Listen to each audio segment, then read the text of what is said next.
Social and entertainment മീഡിയയുടെ മാന്യ പ്രേക്ഷകർക്ക് സ്വാഗതം. 2 സംസ്ഥാനങ്ങളിലായി ഇന്നലെ നടന്നിരുന്ന നിയമസഭാ ഇലക്ഷനെ പറ്റിയുള്ള പോളിംഗ് നിലവാര അവലോകനമാണ്.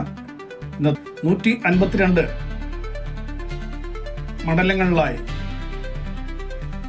ഇന്നലെ ഒന്നാം ഘട്ട പോളിംഗ് നടന്നിരുന്ന വെസ്റ്റ് ബംഗാളാണ് ആദ്യം.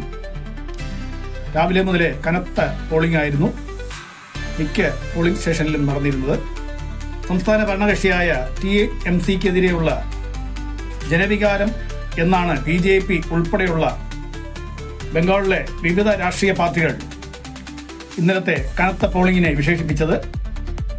എന്നാൽ മറുപക്ഷത്താകട്ടെ മമതാ ബാനർജിയുടെ അനുയായികൾ തുടർ ഭരണത്തിനുള്ള വിധിയെഴുത്തിന്റെ ആവേശമാണ് കനത്ത പോളിംഗിലൂടെ വോട്ടർമാരിലും കാണുന്നു എന്ന് പോളിംഗിന്റെ ഔപചാരിക കണക്കുകൾ പുറത്തു വന്നിട്ടില്ലെങ്കിലും സാഹചര്യ കണക്കുകൾ മുൻനിർത്തിയാൽ ഏതാണ്ട് 88% എത്തിച്ചേരും എന്ന് തന്നെയാണ് ഇന്നലത്തെ ബംഗാൾ പോളിംഗിന്റെ നില. എന്നാൽ നേരെ തമിഴ്നാട്ടിലേക്ക് വരികയാണെങ്കിലോ 2021 സംസ്ഥാന നിയമസഭാ ഇലക്ഷൻ എന്ന് പറയുന്നത് ആകെ 73% പോളിംഗ് നടന്നത്. ആ തമിഴ്നാട്ടിലാണെങ്കിൽ ഇത്തവണ രാവിലെ മുതലേ കനത്ത പോളിംഗ് ആയിരുന്നു. മൂലം ഉച്ചയോടെ ഒന്ന് മന്ദഗതിയിലെത്തിയ പോളിംഗ് ആകട്ടെ ഏതാണ്ട് 4 മണിക്ക് ശേഷം വീണ്ടും ചൂടുപിടിക്കുകയായിരുന്നു.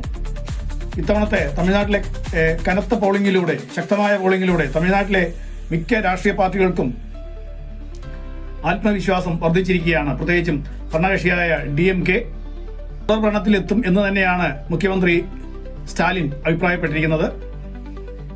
എന്നാൽ കരുണാനിധിയുടെ കുടുംബവാഴ്ച അവസാനിപ്പിക്കാനുള്ള ജനവിധിയാണെന്ന് തമിഴ്നാട്ടിലെ പ്രതിപക്ഷ നേതാവും AIADMKയുടെ നേതാവുമായ എടപ്പാടി K പഴനിസ്വാമി അഭിപ്രായപ്പെട്ടിരിക്കുന്നത്.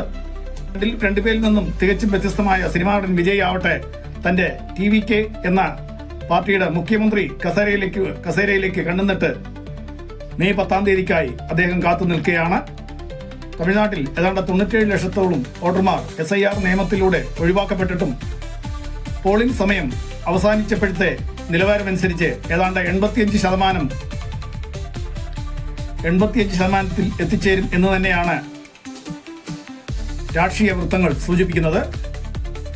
ബംഗാളിലെയും തമിഴ്നാട്ടിലെയും പോളിംഗിന്റെ വ്യക്തമായ കണക്കുകൾ വെള്ളിയാഴ്ച പത്രമാധ്യമങ്ങളിലൂടെ എത്തിച്ചേരുക തന്നെ ചെയ്യും എന്ന് പറഞ്ഞുകൊണ്ട് ഇലക്ഷൻ വാർത്ത ഇവിടെ പൂർണ്ണമാകുകയാണ്. ഈ ചാനലിലെ പരിപാടി ഇഷ്ടപ്പെടുന്ന പ്രേക്ഷകർ ലൈക്ക് ചെയ്യുക, ഷെയർ ചെയ്യുക, സബ്സ്ക്രൈബ് ചെയ്യുക, കമന്റ് അറിയിക്കുക.